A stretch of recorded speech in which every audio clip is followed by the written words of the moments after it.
네, 안녕하세요. 부동산 재테크 전문 채널 닥터오브제 아빠입니다. 네, 오늘의 주제는요, 그 힐스테이트 청약 리더 퍼스트 11억 오피스텔 청약 정보, 이에 따른 예상 그 시세 차익에 대해서 좀 말씀을 드려보도록 하겠습니다. 네. 먼저 제가 얼마 전에 올린 청량리 관련된 영상이 하나가 있습니다. 그 영상의 제목은 GTX 환승 트라이앵글 청량리에 주목하라 7광역 중심지라고 하는 제목의 영상이고요. 혹시 이 영상을 안 보신 분들은 제가 우측 상단에 링크를 하나 달아드릴 테니까 영상을 한번 보시면 그 청량리를 이해하시는데 조금이나마 좀 도움이 되실 것 같고요. 이제 바쁘신 분들을 위해서 이제 청량리에 대해서 아주 간략하게 좀 말씀을 좀 드려보면, 일단 뭐 이 지도를 보신 분도 계실 거고, 이제 보지 못하신 분들도 계실 텐데, 이 자료 같은 경우에는 그 서울시 홈페이지 들어가 보시면 이제 다운을 받을 수가 있고요. 이제 2030 그 서울 도시기본 계획에 이제 포함된 그런 지도다라고 좀 보시면 될 것 같고요. 이제 여기에 보면은 그 청량리에 대한 지역 언급이 있어요. 그 청량리는 인근 그 용산이라던가 보시죠, 용산, 그리고 상암 수색, 그리고 이제 마곡, 그리고 가산 대림, 그 잠실, 그리고 창동 상계까지 이렇게 묶어가지고 7광역 중심지라고 하는 지역으로 이제 서울시 도시기본 계획에서 이 지역을 중점적으로 개발하겠다라고 이제 어나운스를 한 거기 때문에 중요 지역 중에 한 곳이다라고 좀 체크를 하시고 오늘 청약 정보에 대해서 좀 말씀을 좀 귀담아 들으시는 게 필요할 것 같아요. 네. 이것도 이제 기사에 나온 거를 제가 좀 캡처를 한 건데요. 이제 여기가 이제 청량리역이죠. 청량리역이고, 바로 인근이 이제 서울역이고, 그리고 아래가 이제 삼성역입니다. 그래서 이들 역 같은 경우에 GTX A, B, C 노선이 이제 서로 이제 교차가 되는 역이죠. 그래서 서로 간에 이제 A, B, C를 이제 환승을 해야 되기 때문에 이제 교차, 트라이앵글, 뭐 환승 트라이앵글이라고 해서 지정을 한 어떤 그런 기사입니다. 그래서 그만큼 서울역과 삼성역과 더불어서 이제 청량리역이 그만큼 교통의 허브로서 이제 중요한 역할을 하게 될 지역이다라고 좀 나타낸 그런 기사라고 좀 보시면 될 것 같고요. 일단 기사에 따르면 그 국토부죠. 국토부에서 그 청량리역 일대를 공간구조 개선 및 그 광역 환승센터 기본구산 연구 용역에 본격 착수를 했고, 해당 이 내용에 따르면 27년까지 청량리역에 복합 환승센터를 구축하고 뭐 지하에는 이런 교통시설을 배치를 하겠다. 그래서 이제 수도권 광역 교통 허브로 거듭날 예정이다라고 이렇게 밝힌 것을 좀 확인을 하실 수가 있겠습니다. 네, 그래서 뭐 결국에는 또 청량리에 대한 얘기인데요. 뭐 청량리 같은 경우에 보시면 여기가 이제 청량리역이고, 주변에 뭐 작년에 분양한 뭐 스카이 L65라던가 한양 수자인, 그리고 뭐 효성 해링턴 같은 이런 주상복합들의 아파트들이 같이 입주를 한다라고 하면은요, 이 일대의 어떤 고층 스카이라인이 좀 바뀌게 되죠. 그만큼 그런 가치들이 더 올라갈 수 있는 지역인 것을 좀 확인하실 필요가 있겠습니다. 네, 그래서 이제 오늘 말씀드릴 그 청약 지역은요, 청량리역인데요. 여기가 이제 청량리역 환승센터죠. 환승센터에서 이제 아래로 좀 내려오면은 여기가 이제 6번 출구 인근에 이제 바로 붙어 있어요. 완전 초역세권인데, 이름이 이제 힐스테이트 청량리 더 퍼스트라고 하는 곳이고요. 주상복합이나 아파트가 아니라 이제 오피스텔 청약입니다. 오피스텔에 대한 청약 정보는 제가 잘 얘기를 하지 않는데요. 이 지역 같은 경우에는 뭐 중요한 교통 허브로서 중요한 지적 입지, 그리고 뭐 상징적인 입지가 있기 때문에 뭐 영상을 좀 촬영을 해 보는 것이고요. 일단은 뭐 청량리 하면 이제 교통을 빼놓고 얘기할 수가 없기 때문에 교통을 좀 간략하게 좀 말씀을 드리면, 뭐 교통 허브 청량리역이다 뭐 라고 얘기를 하는데, 이거는 제가 그 청약 정보, 그 청약 사이트에서, 그 힐스테이트 청약 사이트에서 제가 캡처를 한 내용입니다. 그래서 현재 운영 중인 노선을 좀 살펴보면, 뭐 지하철 1호선과 뭐 분당선, 경의중앙선, 그리고 경원선, KTX 강릉선, 그리고 ITX 청순선까지 이렇게 있고요. 좀 전에 처음에 좀 말씀드렸던 그 앞으로 이제 생길 교통이죠. 이게 GTX B하고 이제 C가 이제 같이 가게 되는 거죠. 이렇게 같이 가게 되는 거고, 그리고 이제 강북 횡단선과 이제 면목선까지 예정이 되어 있어요. 그래서 보시는 것처럼 굉장히 많은 셀 수도 없는 이런 교통의 그런 교차점, 허브 역할을 하게 된다라고 하는 부분이고요. 뭐 이 자료에 따르면은 그 청량리역이죠. 청량리역에서 이제 삼성역까지는 한 정거장이면 갈 수가 있어요. 한 정거장이면 GTX C를 타고 이제 향후에 가서 뭐 업무를 볼 수가 있는 거겠죠. 그리고 이제 광화문까지도 보면은 기존에 1호선이 있기 때문에 약 7정거장 밖에 되지 않는다. 그리고 이제 분당선을 이용을 하더라도 강남구청까지는 이제 4정거장이고요. 그리고 여러 가지의 버스 노선이 이제 다니는 것을 좀 확인을 하실 수도 있겠고요. 그래서 뭐 조감도를 보면은 이렇게 3개의 동으로 되어 있는데요. 이름은 힐스테이트 청량리 더 퍼스트라고 하는 곳이고요. 요게 이제 재밌는 게 블럭을 좀 나눠 놨어요. 그래서 왼쪽에 보이시는 게 요게 A 블럭이고요. 그리고 요걸 이렇게 묶어 가지고 이제 B 블럭이라고 이제 표현을 합니다. 그래서 청약을 하실 적에 여기 한 건 이렇게 할 수가 있고요. 또 이제 여기 한 건 이렇게 또 할 수가 있습니다. 그래서 1인이 이제 2건까지 청약을 할 수 있는 지역이다라고 좀 보시면 될 것 같고요.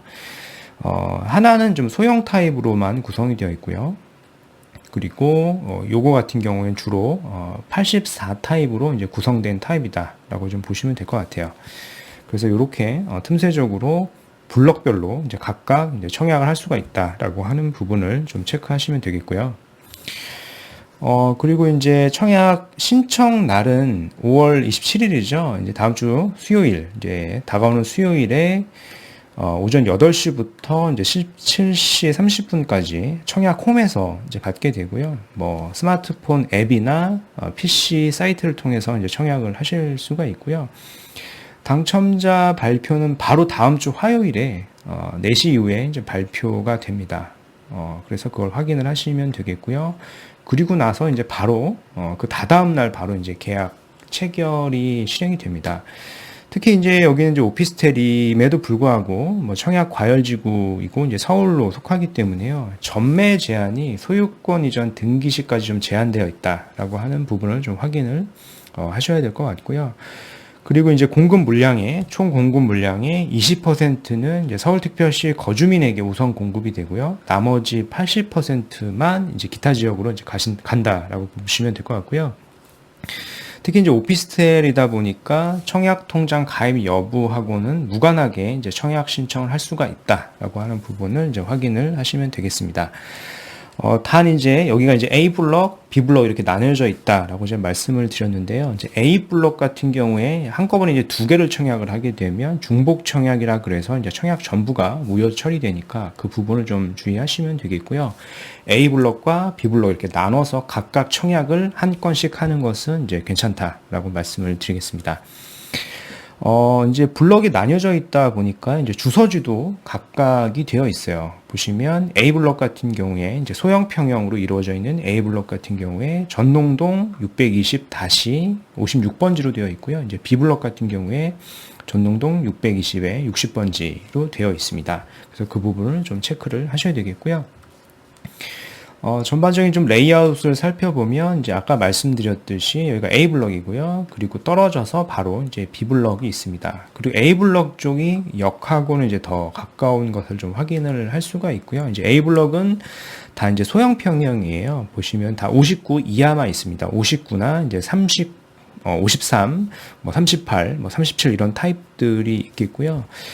재미난 것은 뭐 오피스텔 특성상 보시는 것처럼 이 사면이 다 지금 주거지로 형성되어 있는 것을 좀 확인을 할 수가 있겠고요. 그래서 남동이나 남서가 아닌 지역들을 선택을 하시면은 이제 해를 못 받을 수도 있다라고 하는 부분을 좀 확인을 하셔야 되겠고, 이제 반면에 B타입 같은 경우에는 뭐 전형적인 어떤 아파트 그런 주상복합의 어떤 레이아웃을 좀 띄는 것을 좀 확인을 해볼 수가 있겠고요. 이제 남동이나 남서로 이제 주로 이루어져 있는 것을 확인할 수 있겠고, 보시면은 이제 84 타입을 이제 주로 이루고 있다. 이제 단 뭐 이런 최상층이죠. 최상층 같은 경우에 일부 뭐 펜트하우스나 어떤 복층 그런 타입을 일부 한 두세 대씩 제공하는 것으로 좀 보여지고요.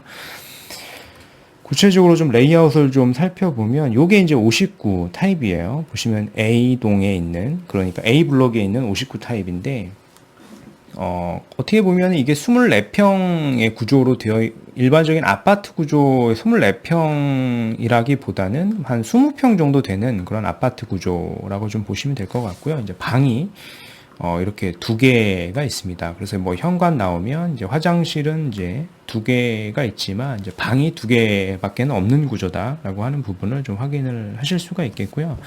뭐 여기가 이제 주방이 이렇게 있겠고요. 그리고 이제 반면에 이제 84 타입 같은 경우에도 이제 구조를 제가 좀 살펴보니까요. 이제 뭐 34평으로 뭐 이해를 하실 수도 있겠는데, 아파트 기준으로요. 이제 34평이라기보다는 제가 봤을 때는 아파트 기준으로 봤을 때 막 25평과 한 34평 이 사이 정도 되는 어떤 서비스 면적을 가진다라고 보시는 게 맞는 것 같아요. 한 30평 정도 돼 보입니다. 30평 정도의 아파트 정도의 어떤 면적이라고 좀 보시면 될 것 같아요. 25평보다는 약간 크고 34평보다는 약간 작은 구조를 가진다라고 하는 부분을 좀 확인을 하셔야 될 것 같고, 단 이제 좋은 점은 제가 봤을 때는 오피스텔임에도 불구하고 보시면 이게 포베이로 되어 있어요. 포베이로 되어 있고요. 또 재미난 것은 아래 제가 사진을 좀 캡처를 했는데, 이 동영상을 좀 캡처를 한 건데요. 보시는 것처럼 주방에 창이 하나가 나 있습니다. 그래서 일정 수준의 어떤 맞동풍까지 가능한 그런 일반적인 뭐 아파트 구조와 거의 흡사한 구조로 설계가 되어 있는 것을 좀 확인을 할 수가 있어요. 그래서 어떤 오피스텔의 개념이다라기보다는 어떤 거주지의 어떤 역할을 충분히 대체하고도 남을 정도의 어떤 구조를 가진다라고 하는 부분을 한번 체크해 보시면 될 것 같아요. 이제 문제는 이 분양가인데요. A블럭 기준으로 분양가를 좀 살펴보니까, 38제곱미터랑 이제 37제곱미터, 요 소형 타입이죠. 이게 그냥 보면, 흔히 보면 한 1.5룸 정도 된다라고 보면 돼요. 이제 분리형 거실이 있고, 이제 방이 하나 있는 요런 구조를 가지게 되는데, 이 오피스텔 분양가가 대략 한 5억 정도 합니다. 5억이죠. 5억 정도나 하고요. 그리고 이제 방 두 개 정도 되는 게 59 타입 기준으로 말씀을 드리면 분양가가 거의 한 7억 5천 정도 되는 것 같아요. 그래서 결코 주변 시세를 고려하더라도 이제 오피스텔임에도 이제 분양가가 낮지는 않죠. 이제 고분양가라고 좀 볼 수가 있을 것 같고요. 이제 반면에 이제 비분력을 보면은 분양가가 당연히 더 비싼데, 84 타입 같은 경우에 보면은 분양가가 보시는 것처럼 약 한 11억 정도, 11억 이상 하는 것을 좀 확인을 할 수가 있고요. 아까 좀 일부 잠깐 말씀드렸던 84E나 F 같은 경우에는 복층이고 이제 펜트하우스로 나와 있는 것이기 때문에 한 15억 정도의 어떤 분양가를 가진다라고 하는 부분을 이제 확인을 해 보실 수가 있고요. 다 이제 계약금은 10%이고요. 오피스텔임에도 어떤 시공사에서 별도의 어떤 중도금 대출, 그러니까 10억 초과가 9억 초과가 됨에도 불구하고 중도금 대출을 50%까지 되기 때문에 초기 비용이죠. 이제 계약금만 당장은 당첨이 되면 들어간다라고 하는 장점은 좀 있을 것 같습니다. 그래서 이 오피스텔의 시세에 대해서 좀 감이 안 오실 것 같아서 인근 지역들의 어떤 오피스텔 비교해 볼 만한 내용을 좀 말씀을 드리면, 여기 이제 힐스테이트 판교역에 있는 건데요. 이 오피스텔도 이제 분양을 한 건데 분양권 상태로 좀 매물이 나와 있는 거예요. 보시면은 판교역이 이제 초역세권의 자리를 잡고 있고요. 이제 구조 자체는 기본적으로 이제 투룸으로 잡혀 있는데, 이게 지금 프리미엄이 한 5천 내외 형성이 되어 있고요. 매매가로 한 8억 정도 하는 것을 이제 확인을 할 수가 있습니다. 투룸인데 오피스텔인데 이제 8억 정도 한다라고 좀 보시면 될 것 같고요. 또 이제 반면에 이제 광교의 그 광교 중앙역 쪽 인근에 뭐 호수변에 호수를 좀 볼 수 있는 이제 포레나 광교라고 하는 오피스텔 분양권이 또 하나가 있는데, 이 오피스텔도 보면은 현재 시세죠. 현재 시세가 한 호가가 한 10억까지도 나와 있는 것을 좀 확인을 할 수가 있어요. 심지어 이제 P가 거의 한 4억까지도 오피스텔인데 좀 붙어 있죠. 근데 구조를 제가 좀 살펴보니까 지금 말씀드리는 청량리 그 오피스텔에 비해서는 구조가 상대적으로 좀 더 나쁘죠. 더 나빠 보이는데, 어찌됐건 뭐 여기 이제 호수뷰가 나오는 지역이고 어떤 지역적인 가치를 고려했을 때 뭐 현재 P가 한 10억 정도 이제 P가 4억이 붙어 있어서 총 매가가 한 10억인 것은 좀 확인을 할 수가 있겠죠. 그래서 뭐 결론적으로 이런 여러 가지 주변 시세들을 좀 고려를 해서 그냥 뭐 분양가를 책정을 한 것은 아니라 건설사에서 이런 것들을 여러 가지 지역들을 좀 분석을 해서 좀 한 것으로 보여요. 그리고 그럼에도 불구하고 좀 분양가가 낮지는 않다라고 좀 말씀을 좀 드리겠고요. 그래서 결론을 좀 오늘 말씀을 드리면 힐스테이트 그 청량리 더 버스트에 대해서 좀 말씀을 드렸고요. 그 청량리 자체라고 하는 이런 우수 입지를 이제 고려를 하더라도 그 오피스텔이라고 하는 그 특성상 가지고 있는 어느 정도의 한계가 존재를 하기 때문에 이제 고분양가는 맞다라고 좀 판단을 하시는 게 맞을 것 같고요. 그럼에도 이제 불구하고 청량리라고 하는 지역의 어떤 향후의 가치 그리고 입지적인 그런 여러 가지 상황들을 좀 고려해 봤을 때 이제 시세 차익은 충분히 좀 더 날 수 있다라고 좀 판단이 되겠지만 이런 또 전매 제한이라고 하는 그러니까 소유권 이전 등기 시까지 이제 전매 제한이라고 하는 큰 단점이 있겠죠. 그래서 단기 시세 차익을 노리고 들어가기에는 좀 리스크가 있다라고 좀 말씀을 드리겠고요. 특히 이제 입주 시 어떤 예상 전세가가 좀 높게 형성이 돼야 이제 갭이 적어서 좀 들고 가는 데 있어서 무겁지가 않을 텐데 분양가가 이제 34평 기준으로 이제 11억에 주변 시세들을 좀 고려해 봤을 때 뭐 레미안 크레스티나 이런 것들을 봤을 때 현재 지금 전세가가 34평에 한 6억 정도 나와 있기 때문에 아무리 시세가 높게 형성된다 그래도 주변에 있는 아파트 이상의 어떤 전세가를 받기는 좀 어려워 보이고요. 그래서 대략적으로 한 5, 6억 정도의 이제 전세가가 향후 입주 시 예상이 된다라고 하면은 보신 것처럼 갭이 좀 굉장히 크죠. 그래서 투자금이 좀 많이 들어갈 수도 있다라고 하는 부분을 좀 확인을 해보실 필요가 있겠어요. 그렇다 보니 그 투자금 대비 수익률이 좀 높은 편이 아니다라고 좀 판단을 하시고 좀 접근을 하실 필요가 있겠고요. 이제 그럼에도 불구하고 이제 시세 차익은 날 수 있다라고 좀 판단을 하시는 게 맞을 것 같아요. 그래서 저 같으면 이제 개인적으로 좀 추천을 드리고 싶은 것은 그 일반적인 84 타입이 아니라 그 84E나 84F가 있어요. 84E 같은 경우에는 이제 복층에 테라스가 좀 넓게 이렇게 빠져 있는 구조로 되어 있고요. 이제 84F 같은 경우에 펜트하우스 타입으로 되어 있기 때문에 요런 그런 주상복합과 같은 어떤 구조의 어떤 넓은 서비스 면적을 가지는 그런 오피스텔임에도 불구하고 희소 가치가 좀 있기 때문에요. 이런 것들은 향후에 높은 전세가나 혹은 괜찮은 시세 차익까지도 한번 노려볼 수 있지 않을까라고 조심스럽게 좀 예측을 해봅니다. 그래서 차라리 이런 쪽으로 청약을 하시는 게 자기 자금이 좀 뭐 충분하시고 좀 고려가 된다라고 하시면은 이런 식으로 좀 검토를 해보시는 게 좋을 것 같다라고 좀 말씀을 드려보겠습니다. 네, 그래서 오늘 준비한 내용 여기까지이고요. 기타 궁금하신 내용들은 뭐 댓글을 달아주시거나 뭐 메일 등을 좀 보내주시면 될 것 같습니다. 이상 닥터 부자빠였습니다. 감사합니다.